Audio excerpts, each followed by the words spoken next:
Actually have it on consignment from the son of the original owner. So this car has been in the same family since brand new. Yeah, one family.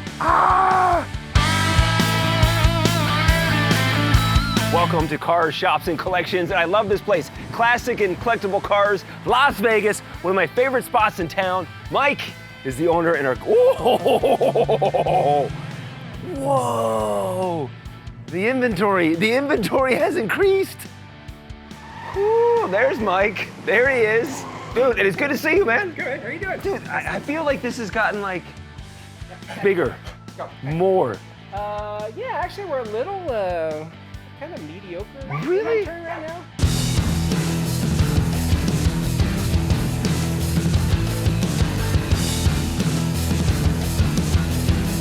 I want to start here, Mike. 1970 GT500. How long have you had this? We've had it in stock for a couple months now. I have it, actually have it on consignment from the son of the original owner. So this car has been in the same family since brand new. Yeah, one family. The color. Is it like a grabber yellow? Grabber yellow, yeah, original color. This is the original color? This is the original color, yeah. 1970, so this was the last year of the GT500? Yeah, so it's kind of a unique history on these cars. So Shelby had kind of exited away from Ford in '69 because he was a race car driver and he didn't really like the direction that Ford was going with the car, putting air conditioning and luxury interiors and all these in them. So he and Ford kind of split ways. So Ford decided to end the program. So in lieu of making a 70 model Shelby, they just took all of the leftover 69 Shelbys that were still on the lot and rebadged them as 70s. And they just sent out a service bulletin to the Ford dealers telling them to add 2 hood stripes. Okay. And add a front chin spoiler. Which we got? And that made it now a 70 Mustang. No, so this is pretty much the 69? It's really a 69 Shelby. Wow. It started out in life as a 69 Shelby. No kidding. So really very few cars were left on the lots. Yeah. So it kind of adds to kind of its unique history is this is really the last true Shelby. Yeah, it really is. Mm-hmm. What's under the hood? So 428 Cobra Jet. And that was the last year of them. And that was it. Mm-hmm. Now, this is kind of like Jeopardy, because in Jeopardy, they start off with the question, then they get to know the contestant. So I wanted to start with a car. Now I want to talk about Mike, because how long have you had the shop here in town? Oh, geez. So my dad started this shop in 1982 out on Losey Road as a Mustang parts and restoration shop. Oh, you guys started with just Mustangs? Yeah. So Mustangs have always been really near and dear to our hearts. So that's why I always have Mustangs in our shop. But yeah, so we have 42 years here in Vegas, doing nothing but classic cars. So. And I drive by because I work for CBS Las Vegas. That's my real job. I do TV, and I do the morning show and the afternoon show. So I drive by your shop twice a day, and it's the highlight of driving home. Because I like to see what you have outside. I like to see you have kind of peek in the garage. Sure. And you're always, I feel like this is a great sign for you. You're always changing inventory. You're always selling stuff. Yeah, I'm a small shop. 15, 18 cars at any given time. We're not a big place, but we have a lot of turnover. And I'm trying to be selective about what we take in here. So, I just don't take anything that kind of rolls through the gate. I like to get stuff with unique histories, when I can. And, if you look around, I have a little bit of everything. You do? You got variety. Yeah, Thunderbirds and Mustangs and Jeeps and Corvettes and Bentleys and Oldsmobiles and trucks. It's everything. 78. Yeah. This is anniversary edition? It is not. So not all 78 Corvettes were anniversary editions. Okay. Yeah, so they did have the silver anniversary edition, which was the kind of similar paint scheme, silver on the top, darker charcoal on the bottom. But this is just a regular base 78 Corvette. 78 though, the 25th anniversary of Corvette. Right. So they all bear the emblem on the front, but the actual anniversary editions were actually separate from the regular 78 Corvettes. This, we don't throw prices up there, but under $15,000 for the 78 Corvette? These are still fantastic buys on the collector car market. You can go get a Corvette that you can, they're not particularly fast cars, but they still handle pretty well. But you can take the, T-tops off. Just the iconic look of it too. And it's kind of that misconception that, hey, you have to have a lot of money to have a classic car. Actually, you don't. You can get a pretty nice classic car for way under 20,000 bucks. For under 15,000 on this. I love this. Yep. This is one I notice, your Jeep back here. Yeah. Little Laredo, CJ7? CJ7. CJ7. And this is an 85? 85. 85, Yeah. okay. It's in perfect condition. Tell me more about the Laredo. Well, so somebody had actually, went all out on this restoration. Yeah. Took the body off the frame, detailed the undercarriage on it, completely repainted it, all new interior, rebuilt the engine and the suspension, tires and chrome. Just a really, really nicely done Jeep. Is it a true Laredo package, or is it just like the stickers on it? Truth be known, it is not. So this is a standard Jeep. Okay. Frankly, I think they just added the Laredo stripe kit because it complemented the colors. It looks good on, yeah. So well. So there are a couple of things that make it a Laredo. A Laredo would have had a chrome grille in it. A Laredo would have had a dash pad. It would have had a leather-covered grab bar on the passenger side. Would have had a hard top come with it.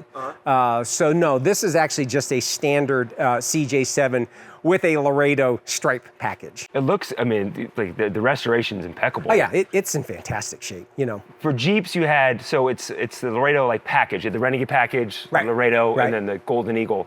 Yes. And then models were CJ5 and 7? 7, yeah. So I don't think by mid '80s, I don't know if they still made a CJ5, which was as a basically saying it's just a shorter wheelbase. Okay. And it was kind of more the base model type entry level Jeep. The 7s are much more desirable. I love this Jeep. I'm a big fan of Dennis Collins and Coffee Walk and Collins Brothers Jeep down in Wiley, Texas, and watching his shows through the years, and that's where my Jeep knowledge come from. So I get around in Jeep, I get really excited to see it. I'm a big fan of the YJs, which came out in '87. Those are the square headlights. I love the YJs because those are my high school years when buddies would get YJs and driving to high school. Those are starting to come up now. For the longest time, a lot of the true Jeep guys hated the rectangular. It was like sacrilege when they put rectangular headlights in them.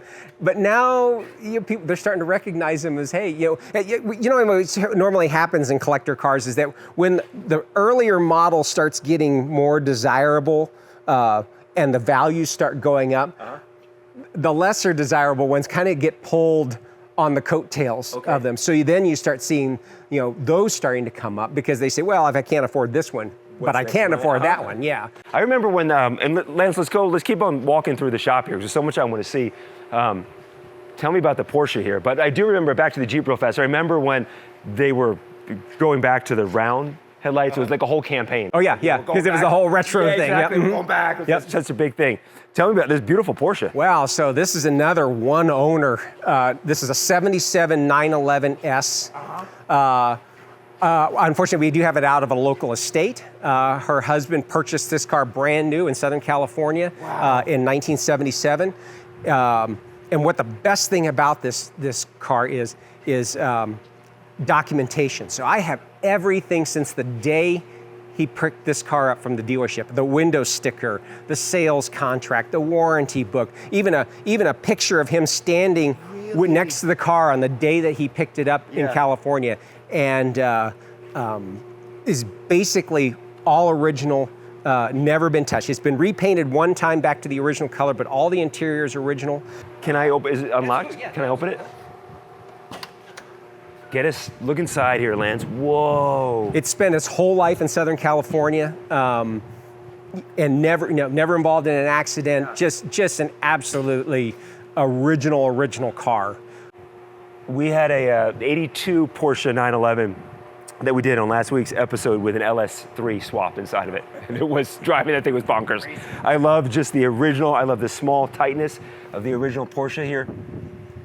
And I think this says a lot about you, because I've known you for a couple years now, and I feel like a lot of people in that situation, they turn to you to handle kind of that family estate and handle the cars that they can't take care of. They want to find someone that will. Yeah, a lot of times, when it comes to this kind of stuff, they're not just cars to people. Yeah. There's emotion, there's memories, and even, it's kind of like when people bring me their stuff, it's almost like they're dropping their dog off at the pound or something. They're a lot of them more concerned about finding the car the right home than they are about the money. I mean, naturally the money's important, and cars like this and cars like that Shelby, you know, they are obviously very valuable and highly desirable automobiles.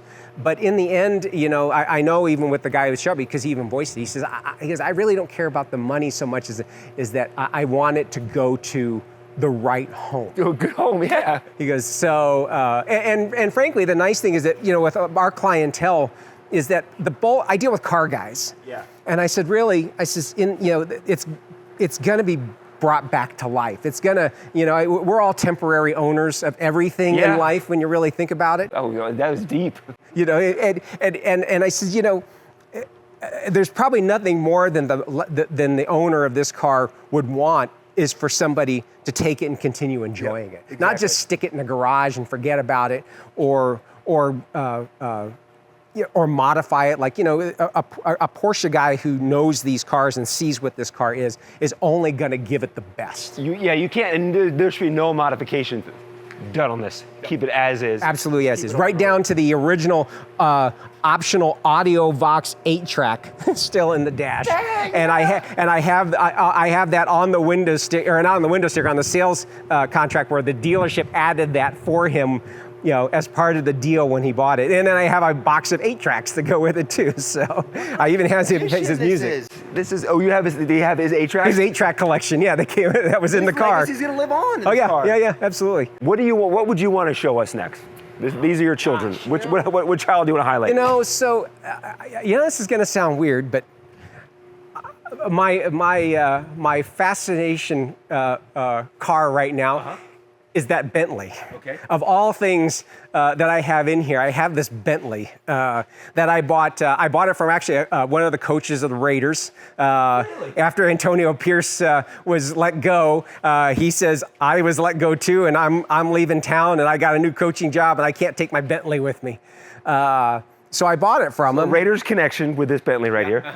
And so this is a 2003 Bentley Arnage T. So the T was the performance model for the Bentley. So in 2003, this car was almost $300,000. Holy cow! So in today's dollars, probably pushing, you know, $400,000. Yeah. So this was the most exclusive of exclusive. Yeah, absolutely. Come around, exclusive automobiles that you could buy, and you know, not unlike buying a Rolls Royce or a Bentley today. Yeah.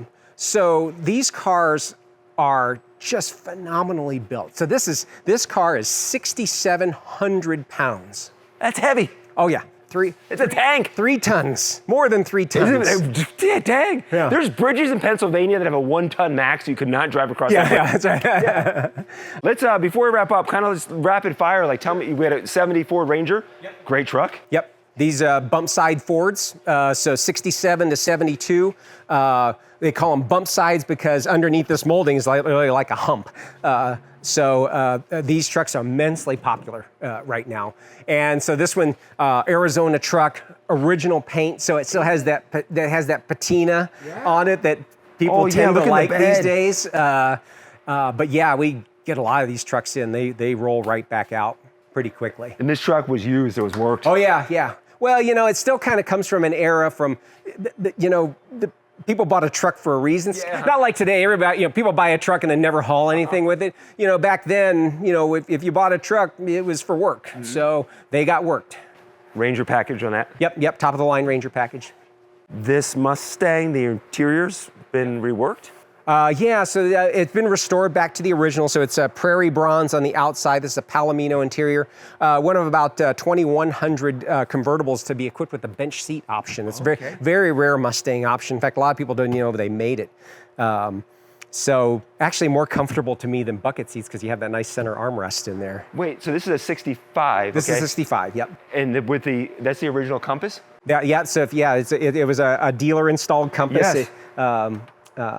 So it still works in there, have the little instruction manual. How hard is it, because I did an episode with a gentleman that had a 65 Mustang that his babysitter bought new, And when he was a kid, he's like, I'm gonna get a Mustang someday, and ended up getting her actual Mustang. Had the compass is gone. He can't find the compass anywhere. Are they hard to find? They can be. It's kind of a rare option, but you know, Yeah, if you hunt them around like on eBay and that kind of, they do pop up. It's the first time I've seen one. Yeah. It's just big and bulky. Just looks out of place there. Well, they were an accessory for all Fords across the line. So if you went into a Ford dealership and you would go back to the parts department and buy that, and they'd just sell you one over the counter. So it didn't matter whether you bought a Falcon or a Galaxy or a Fairlane or a Mustang, you could have installed it into anything. That's the one you got there. Okay. Okay, come back down here.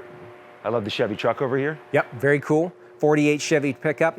Kind of a hot rod, big block, 496 fuel injected motor, power steering, disc brakes, air conditioning, all the comforts of home in it. Beautiful, beautiful restoration. They Frenched in the headlights, which is a real neat look. The really nice wood finished bed in it. This is a long bed. You don't really actually see very many long beds. Most of these are short beds. What a beautiful job on the bed here. So not a truck that you're probably going to haul too much in, but it looks really cool. It pops. Yeah. It's for show. Yep. How many episodes of Counting Cars did you do with Danny? Oh, geez. Over his 11 seasons, I probably did, at least a dozen over the years. We were on there usually at least once a season, sometimes twice. Yeah, we were on there a lot. Yeah. All right, before we wrap up, show one more pick of the litter. What do you want to show us? 59 Oldsmobile 98 Holiday two-door hardtop. Okay. Go find that, Lance. Right here. You're getting cold, you're getting cold. Getting warmer. How long is this? Probably pushing 19 feet. Yeah. So I just bought this car out of the Phil Maloof collection. So if everybody remembers, Phil Maloof was the uncle of George and Maloof, who used to run the Palms. So in the whole Maloof family that owned the Palms. Yeah. So the Maloofs, Phil Maloof, who everybody fondly called Uncle Phil, was a huge car collector. I've heard about his collection here in town. Yep, I highly advise you. Massive. I'll give you a phone number. You should go over and look. Yeah, I heard this is like next level. Yes. Okay, so you got that from his collection? So I bought this. They're slowly starting to liquidate the collection. So they gave me a call. Is Uncle Phil still alive? Or? No, he passed a few years ago. Okay. But the trust that is now starting to sell off a few of the cars. Now he has 3 Duesenbergs in that. Really? $1 million cars in there. But he kind of had an affection for 41 Cadillacs. He had at one time, I think, 30 or 41 Cadillacs. Yeah, he was a sucker for them. He bought anyone that rolled in, he bought it. And so, but he had a kind of like me, a taste for a variety of automobiles. Yep. So this was one of them, and really super rare car. So a 98 was the top of the line for Oldsmobile 59. That's my favorite part of this whole car. Not the gas lid, the handle for the trunk. I love that. Yeah, it's a really cool look. But I think the gas, right here, of the gas cap, accessing, that's a cool look in the bumper there.